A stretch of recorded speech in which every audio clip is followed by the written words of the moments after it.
Hey guys, so I literally pray to God that He gives me the strength to be able to say what I need to say without crying the whole time. But I do realize I have been trending today, and things have been said about me to all my true supporters and followers.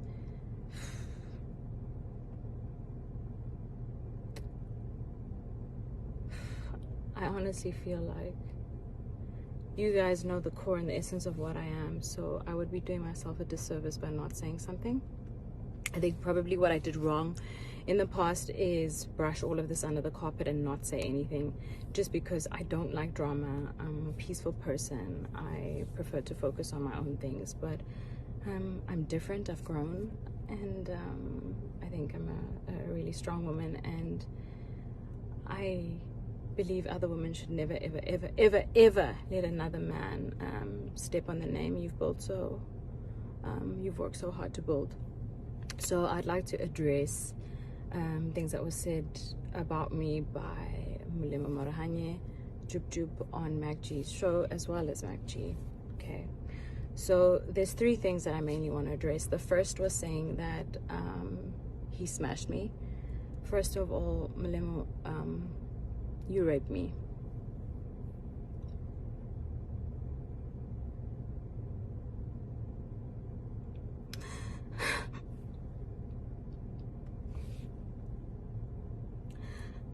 I was raped for 2 years solidly. So please don't make it sound like it was a relationship. I was absolutely afraid to leave. Afraid of the power that your mother had in being around you at the time. I was aware of the stifling and sifting of money your mother was doing with Oprah. So, and also what you guys did in terms of Muti and medicine, which you made me believe my life would be a danger if I spoke up. So, no, you didn't smash me. You forcefully opened my legs and forced yourself on me numerous times for 2 years, and made me believe I had no way out. In that time, I had an abortion, of course, because there was absolutely no way I would have a child that was forcefully given to me. And the most painful part about all of this is that I was a virgin. And I told him at the time, I had told Jub that I was a virgin, and I planned to be a virgin until the day I got married. And the first time he raped me, the next morning, I had been trying to get hold of my friend the whole night who lives in my building, but the next morning when he eventually did open the door, and he can be a testimony to this, is Richard Lukunku, you know, I came to you because I didn't know what to do, and I came to you crying for help. I was afraid, so afraid. And I'm telling this story because, you know what, I genuinely believe that God allows certain things to happen. Your journey or the burdens that you face or the things that you go through, they happen for a reason, guys. And I genuinely believe this burst or this thing that's happened is for me to empower other women, to let them know to, one, never accept emotional abuse and rape the way that I did for 2 years straight. And also, if it has happened to you, turn your life into something really, really strong and powerful, which I have done, and I've really tried to mind my own business. But what I will not stand for is for you to degrade my name. I don't understand why you have an interview and you have to speak about me. You are at such a low point in your life that you should actually be spending your time apologizing for the children that you killed because you were high. Instead, you are trying to bring my name, that I've worked so hard to build the success that I have, okay? The woman that you knew back then, she doesn't exist, okay? I'm no longer afraid. You cannot bring me down, break me apart. Yes, you may have raped me for 2 years solidly.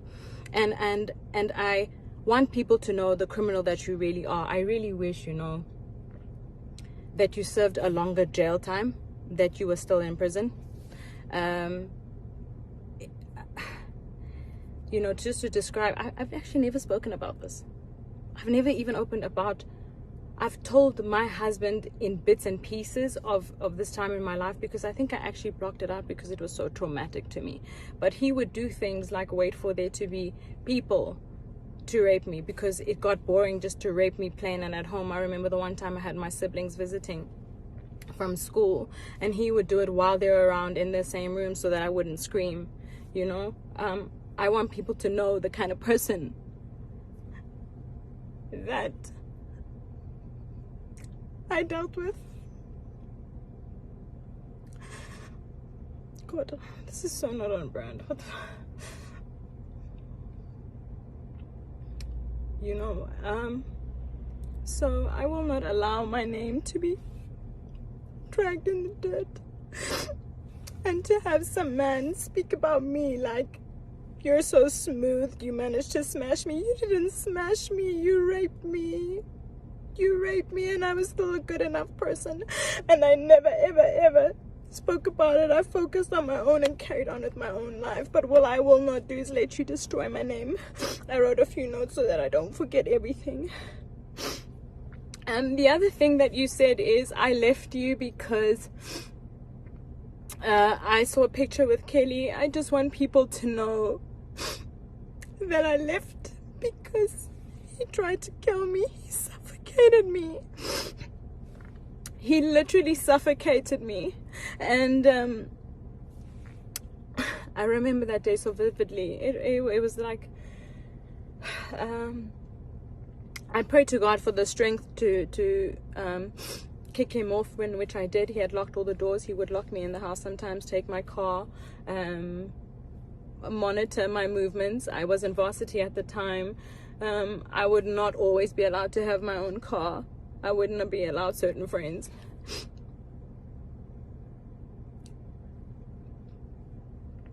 My friend Lusanda, who was the only friend who was allowed in my life at the time. Lou, you know what happened to me. You've seen it happen over all those years. So, it's not true. I didn't leave because I saw a picture. I left because he tried to kill me. And I was always afraid to leave because of the threats that were made. But at that moment where he tried to kill me, I knew that the very thing I was afraid of, which was dying, I knew was meant to happen that day. So I actually got away. And when I got away, I went to the police station to try and open a case of abuse and rape and attempted murder. And the police officer said to me to go home and think about my decision, because she is so sick and tired of women coming to report their boyfriends and husbands only having to take them back after all the abuse. So I just wish I had more information about how to get out and how to deal with rape and what it is that you should do when it happens to you. But in the beginning stages when it happened to me, I would reach out to my friends and they didn't do anything. One of my friends still today calls me and says he regrets not helping me. I mean, the first time it happened, he literally gave me a Christian book to read and we prayed. But that's what I did. So trying to find my strength. Anyway, so that was the real reason I left. I left because my life was in danger, and I tried to open a court case. I tried to open a case against him, and our police system failed me. The lady sent me home because she says that women always go back to gender-based violence. I don't speak about these things publicly, but if you know me and you follow me, you will know that with my skincare business, during Women's Month, we donated money to Future Females to help build homes for gender-based violence for women.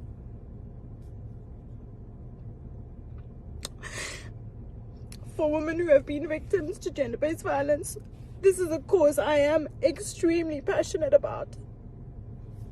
And it's enough. My name will not be destroyed by a man ever again. The other thing that I would like to address, sorry, my phone cut, is saying that I specifically came to visit Mulemo in prison on some personal visit. All right, so DJ Spoo, actually, I do a lot of charity work. DJ Spoo called me and said, would I be keen to do some charity work? There are some prisoners in the cells who have decided to change their lives around, who have been studying, and they're having a graduation. So I actually went there for a charity event. I had no idea that Molemo was one of the criminals locked up in that very prison. I had no idea he would be there. I had no idea there would be media there. I went there for a charity event, and in fear, I panicked. He asked for a photo. I took the photo and did my best to smile. But I did not go there to visit him. So, speaking in public, telling people that I came there to come and have a personal visit is not true. The other thing I want to say is, one of his close friends had reached out to me because there was a funeral, and he said to me, Amanda, hey, we haven't heard from you in a long time. You know, what happened to you? And I said, well, you know, to be blatantly honest, your friend has been raping me. I endured rape for 2 years, so I don't ever want to see him again. And he said, why didn't you say something? Because we've had so many out-of-court settlements for him doing similar things to different women. So, Mac G, Molemo, Marahanyo, Jub, both of you, for the fact that you, especially Mac G, you find gratification of not verifying facts for your own personal gain and financial standing, when you could potentially be destroying people emotionally, not knowing what they have been through. I urge any woman who have been abused, raped by both Mac G or Molemo to come forward.